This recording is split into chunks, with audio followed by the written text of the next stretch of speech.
Good to see you again. The topic of this conversation is, well, it's titled How to Be a Social Justice Warrior. And we're covering topics of submodalities, values, and a decision-making process. And I'm going to show you how to covertly or overtly shift a value in a values hierarchy.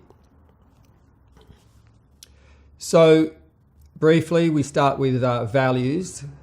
So what are values? Values are preferences that we hold for things, ideas, concepts, etc. that are valuable to us.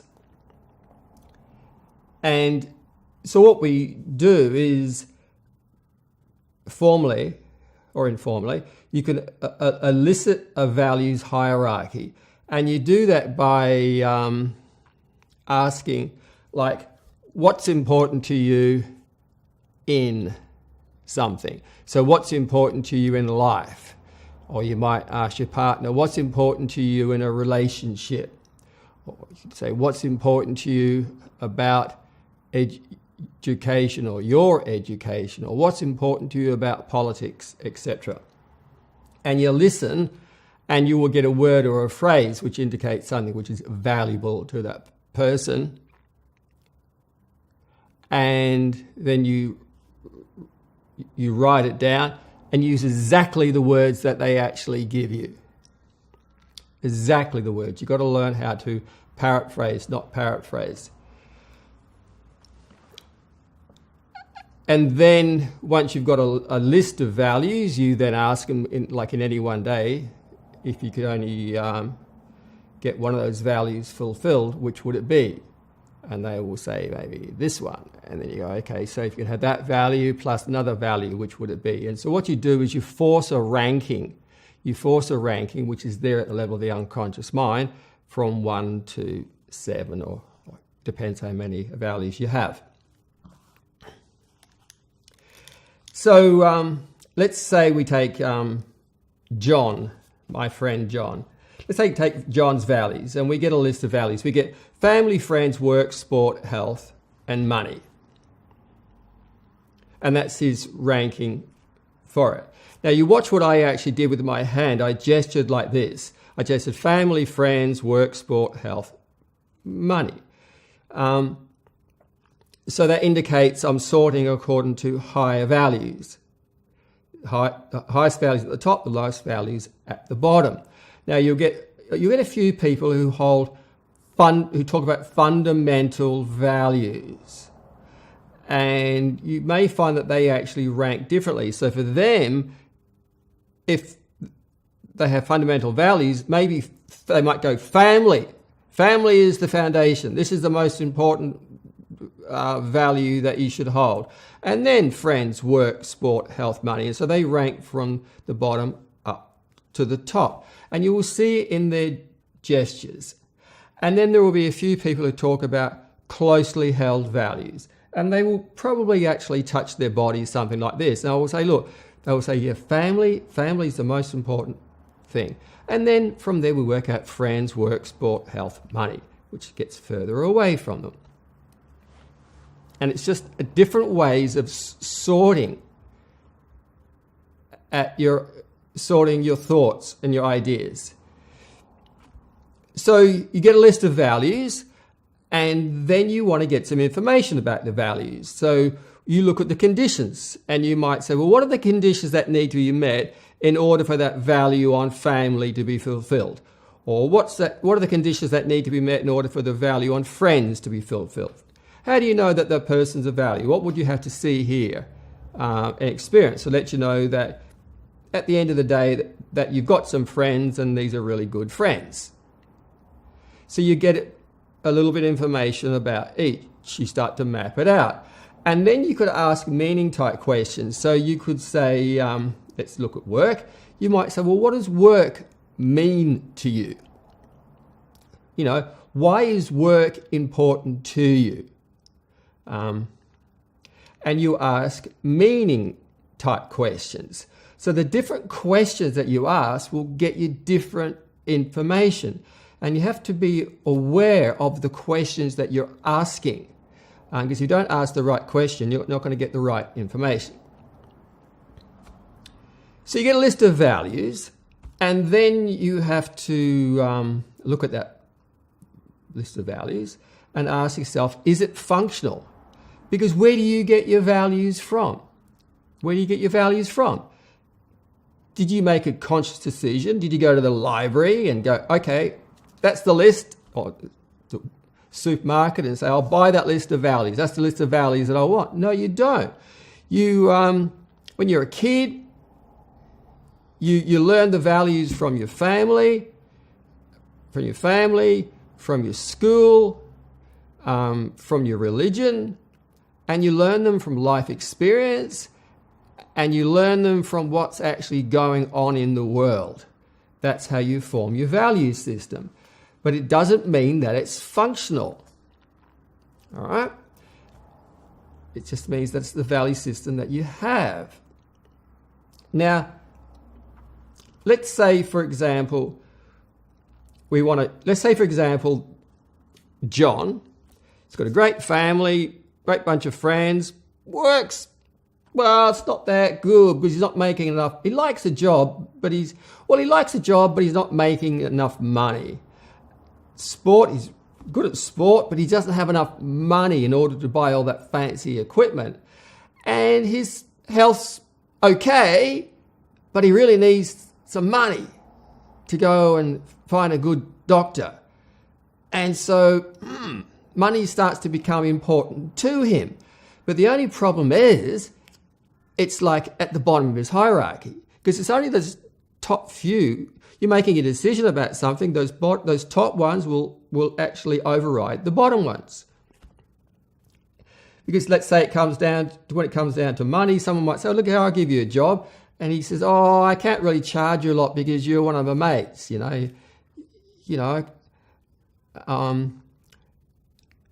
And so some way or another, he'll find a way to actually to put money second so that he doesn't make money. So what we want to do is to help John to put more value on money, for our example here. And there are many ways to do that, because you can map out the meaning of money, map out the meaning of work, and map out self-esteem, worth, all that sort of stuff. There's lots of ways of going about it. But for this example here, what we're going to do is we have a look at this hierarchy. We got, look, money's a bit too low down. John's not making any money. So what would happen if we actually shifted money up on that hierarchy?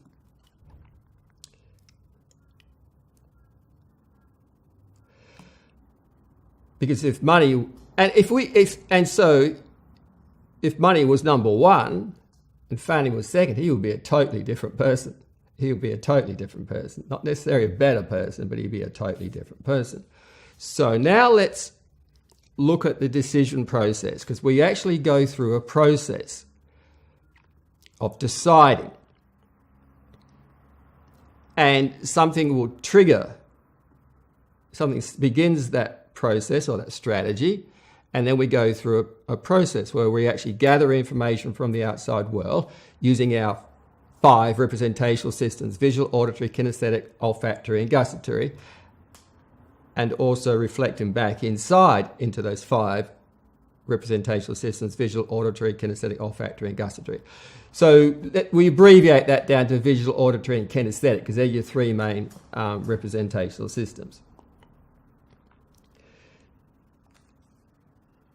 So in that decision-making process, it's going to bring in those cognitive functions of facts and logic versus feelings.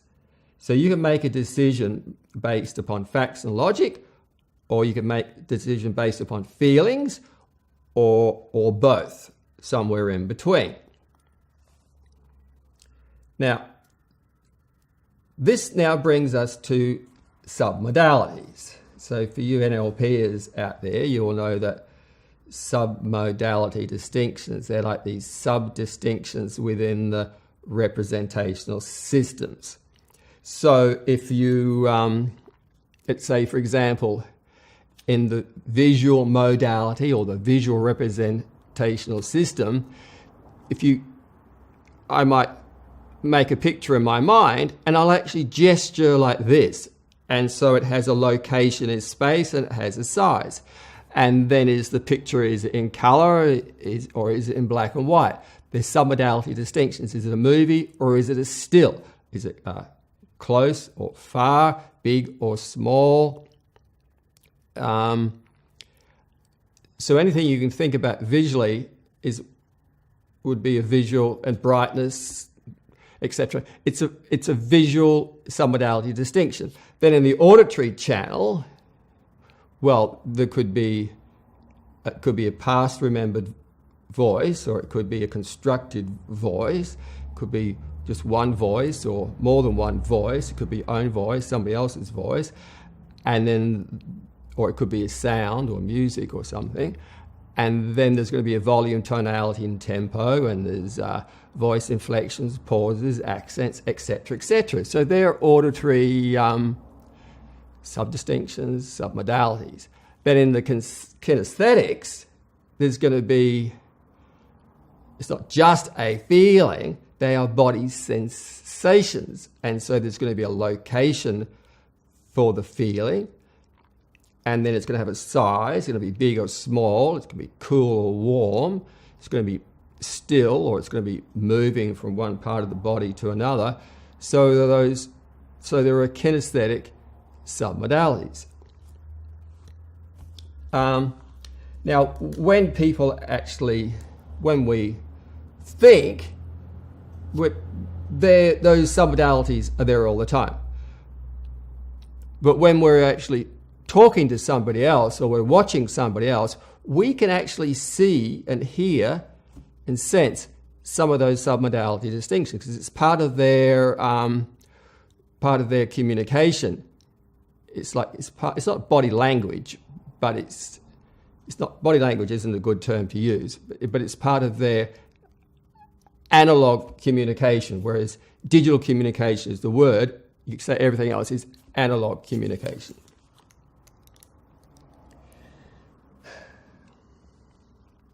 So now let's move on to a bit of content. So let's say you have a client, and you get a client, it's a lady, it's a woman, and she has a problem with bulimia. So that means what she does, she actually binges on food, fills herself up, and then she goes and vomits. It's not a very good thing to do. And so with bulimia, you can do a lot of work, a lot of therapy, but which can be useful. But what she really wants is to stop. She just wants to stop. And so then if you actually look at the strategy that's actually involved, you will find it starts with the binge eating, and then something's going to trigger the binging. So there will be a trigger, which will be something which she either sees or hears, most likely. Could be smell or taste, but most likely something she will see, hear out there. This is from my personal experience. Or it could be something, a picture she makes in mind of something she says to herself. And then what you do is you get those, you're starting with those submodality distinctions, you actually change that, and then the strategy will no longer run. It just can't run.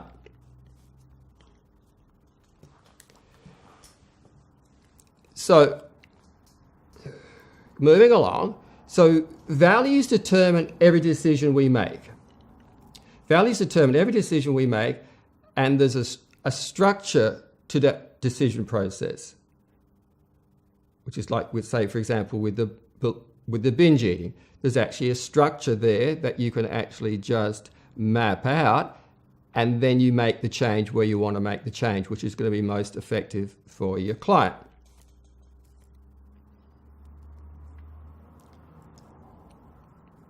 And part of the way you do that is by shifting things around using submodalities.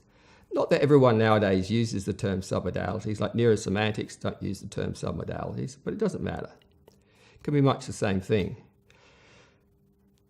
Now, part of the structure of decision making is related to how much emphasis we give to facts and logic versus feelings. All right, so on the Myers-Briggs, they have those cognitive functions, and one of the most important cognitive functions is how do you make a decision? Is it based upon facts and logic or feelings? Now, typically I will sort it like this, where I have facts and logic and feelings. But what I'm going to do in a minute, you'll see I'll actually shift facts and logic and feelings. So you just watch that.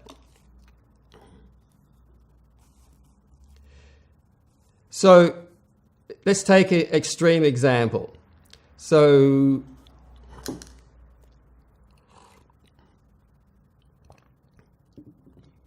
take extreme example. Let's say have a look at the United States, and they have a problem with immigration, illegal immigrants. People moving over the border from Mexico or from elsewhere into the United States. It's illegal. So one person might look at, and then you get the people who maybe been there for 10 years, 10, 20 years, and they call them undocumented, what do they call them? Undocumented immigrants or something. But anyway, they have these people who've been living in the States for, say, 10 to 20 years. And then maybe the police identify this person. And then you've got to make a decision. And so you can make the decision based upon facts and logic or upon feelings. So you get somebody who's actually extreme at one end, and they will say, look, the facts are this person illegally entered the United States, and they built up a business and a family. They've been living here for 20 years. They've got 5 kids, etc. But the facts are they entered the United States illegally. They're an illegal alien. Therefore, we send them back. So that's how they make their decision. And then you get the people at the other end who are very much feeling-based. And they look at the undocumented immigrant, and they start with feelings. They see like a human being who has a family in the United States, and then they think, well, if you take this person and then you just actually just get them out of the, what's that term? Get them out of the States, send them back to Mexico, it's going to tear their family apart. Or even if they're just still single, it's like what it's going to do, it's going to upset them. It's going to be hard on them. They've been in the States for 10 years. Now they've got to go back to Mexico, and all their friends are here in the United States. And what they're doing, you get this person at the other end, they're making a decision based upon feelings. They make a decision based upon feelings, and from that, they tend to cherry pick the facts to support their initial premise, which they derive from a feeling. So they're the two extreme examples. And what we really need is the ability to be able to move along that dimension, along that continuum from one end, from facts and logic to feelings at the other, so that we can become a bit more maybe centrist and maybe a bit more reasonable. So we balance things up so that we get more choice and flexibility rather than being an extremist. However, schools, universities and media have been teaching their students and the public to deny facts. So you get this in the universities now.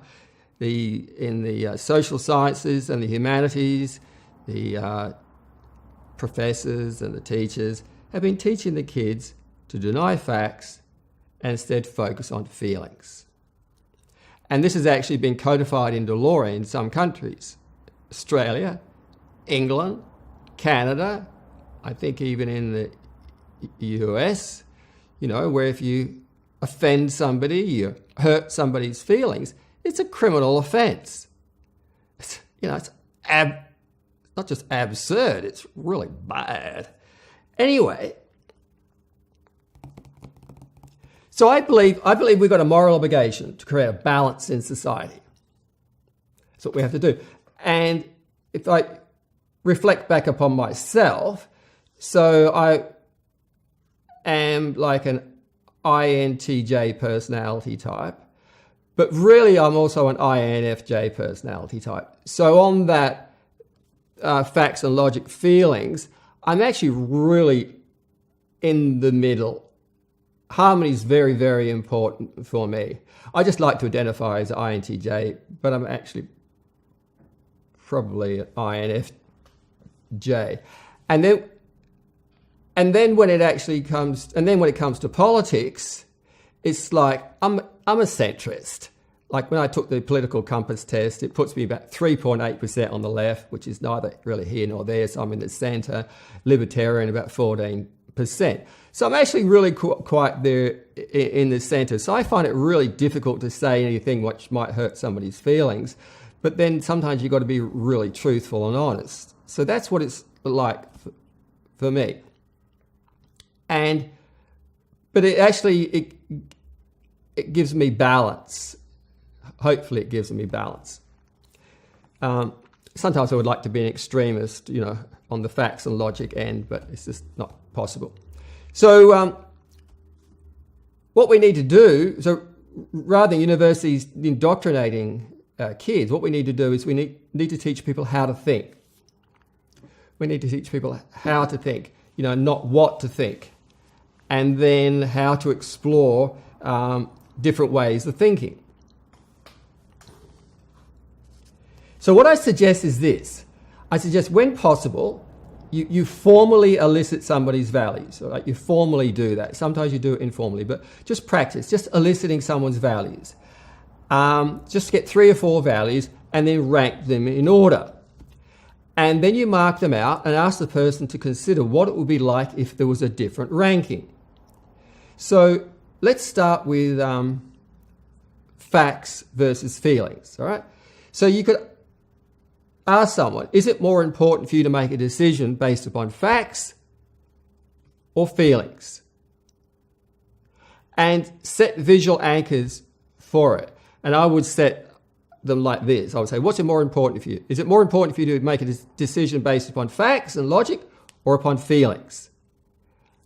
And let's say they say feelings. So then without actually playing around with the location of those visual anchors, you might say, well, okay, is there a problem in your life that you have where you're not making good decisions? And they might say, well, food choices. They overeat. They eat a lot of junk food and cakes and stuff. So then you might say, well, if making a decision based upon facts and logic was more important than feelings, then what decision would you make? So you ask them to consider that. You might actually go back a little bit, and when I said I marked out facts and logic and feelings, and then you might say to them, well, so is feelings more important to you than facts and logic? And they might go, yeah. So then you've got your visual anchor. Feelings over facts and logic. And then you say to them, well, so if facts and logic was more important than feelings, then how would you think about eating the chocolate and the cake and those things? So what you're doing is you're actually inviting them to consider making a decision based upon a different value. In this case, facts and logic over feelings. Do you get it? So then you come down to political values.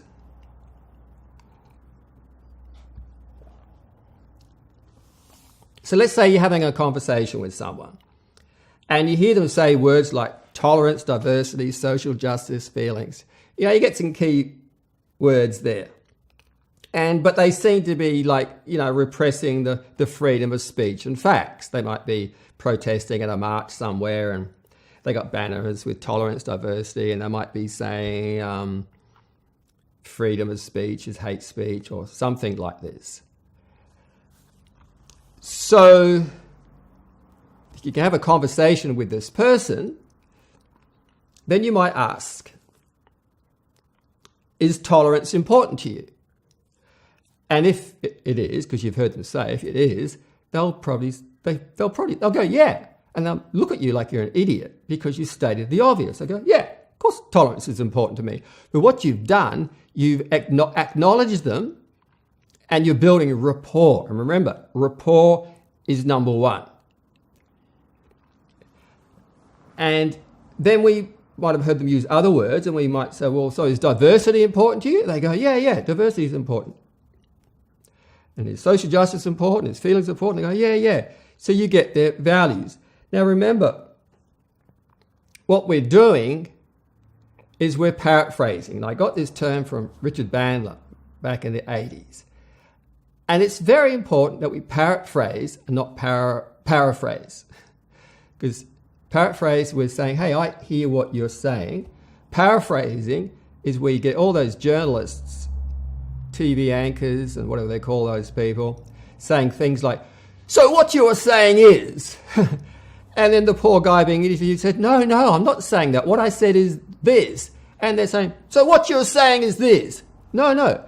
That's mind reading, that's projection, that's your hallucination. You just lose rapport that way. You've got to stay with what the person's actually saying. So back to this. So we hear they're using words like tolerance, diversity, social justice, and feelings. And they've got a banner, which is like suppressing freedom of speech.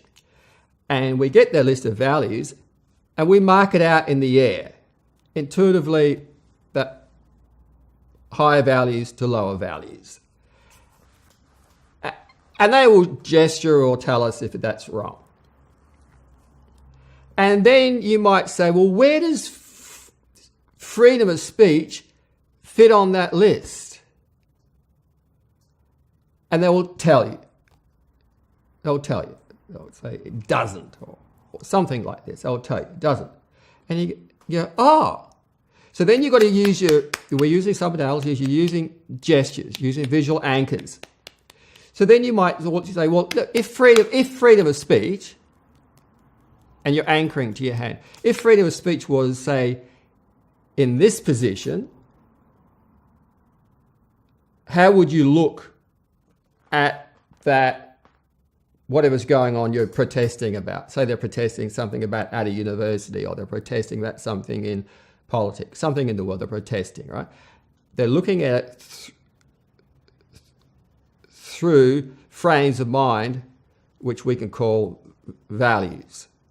That's how they're looking at it. But now we say, but if freedom of speech, let's say freedom of speech was as important as diversity, or let's say freedom of speech was as important as tolerance, then how would you look at that? You get it?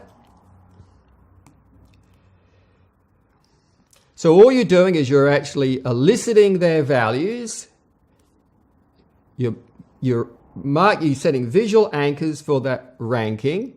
You can formally elicit the ranking, so you get 1, 2, 3, 4, 5, and whatever. You're then finding another value which isn't important. Because you look at the value system, you ask, is it functional for our society? If it's functional, all well and good. If it's not functional, then you have maybe a moral obligation to maybe make a suggestion. And if there's a value which maybe is missing, maybe it's freedom of speech, then you've got to actually get the person to think of it, freedom of speech, and you say, well, look, if freedom of speech was important, and then let's say, for example, you were to put it back up through here, and it becomes actually the most important value. Let's just say, for example, you get to consider it. If freedom of speech was just as important as tolerance. So you would look at it exactly the same way. So you try to actually just set the frame for them to look through. Then how would you think about that topic that you're protesting?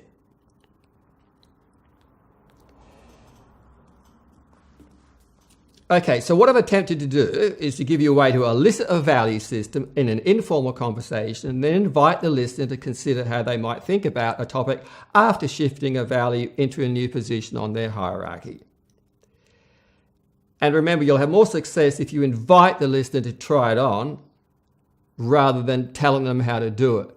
And here, not being, because you get some NLPers out there who, some NLPers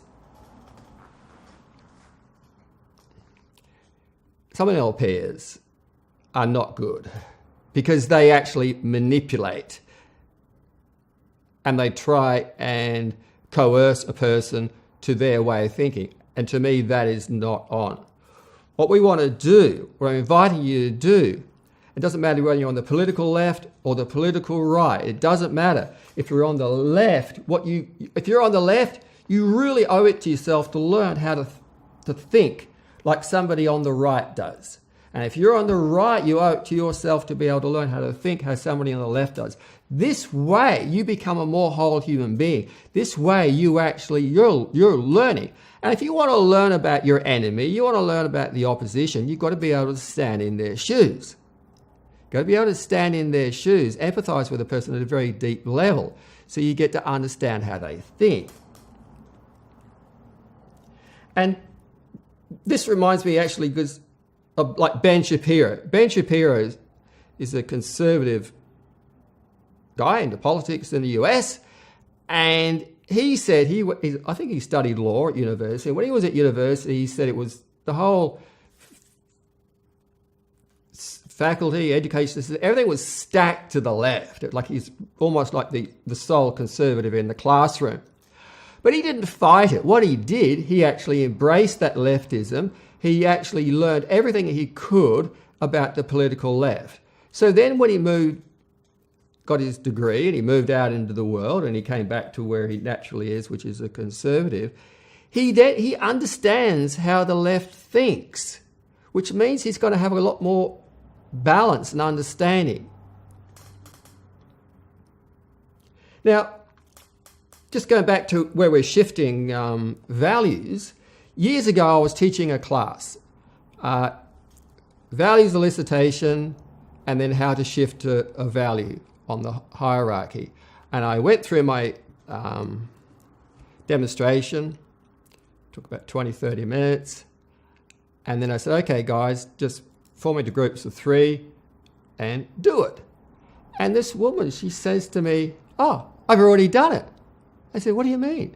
She says, oh, when you were actually describing how to elicit values and all that sort of stuff, she said, I actually made the shift, which indicates that it was totally ecological for her. It was like I hadn't imposed my value system on her and said she needed to shift it. It was something that she felt that would actually work for her, and she actually made the change.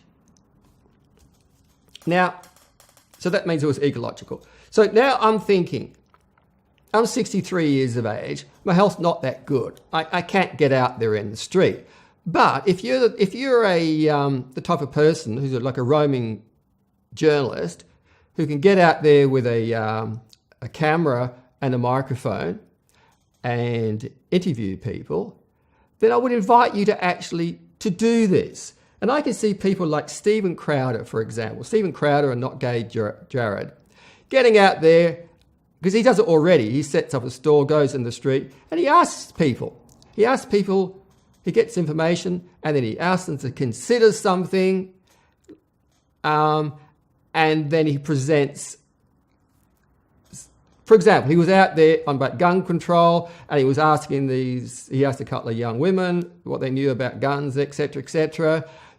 And then he said, look, you're open to learning something? And they go, yeah. Then he takes them to a gun range and he takes them to a gun shop, and they got a really different understanding from actually doing that. And Gavin McInnes, he's the sort of guy who could probably do this because he's really, really playful. John Stossel, is that his name? Stossel? I think he's an American politician. He goes out there, he sets up a stall in a shopping mall, and he had a stall there, something about the price of cakes. That's what it was, cakes. So depending on what race or ethnicity you are, the price of the cake changes. And so then he invites people into the conversation. So he's another guy who could actually do it. So if you're a social justice warrior, or if you just want to actually just bring some balance to the world and sensibility, then I invite you to watch this video 2 or 3 times, and then just get out there in the world and play with it, and then maybe send me a link to your video. If you need me to clarify some of the points, just contact me. You can leave a comment in the comments box below, or you can get me from my website or phone me, have a discussion, and I'll support you in every way that I can. So until next time, see you later. And remember to keep on challenging everything for the truth. I've spent my entire life doing that, and I would like to share some of my discoveries with you. Whether you're an atheist or believe in a higher power, my book on God is sure to get you thinking. And part and parcel of spirituality is learning how to work with your unconscious mind, such that you can quieten the mind and get yourself to sleep when you need to. And that includes the ability to banish bad habits like cigarettes, marijuana, alcohol, chocolate, and overeating. And as a foundation to a fulfilling life, I believe everyone needs to learn how to work with their unconscious mind, how to explore deep trance and states of deep meditation. If you want to connect, you can find me on Facebook at Abbey Eagle School of Meditation.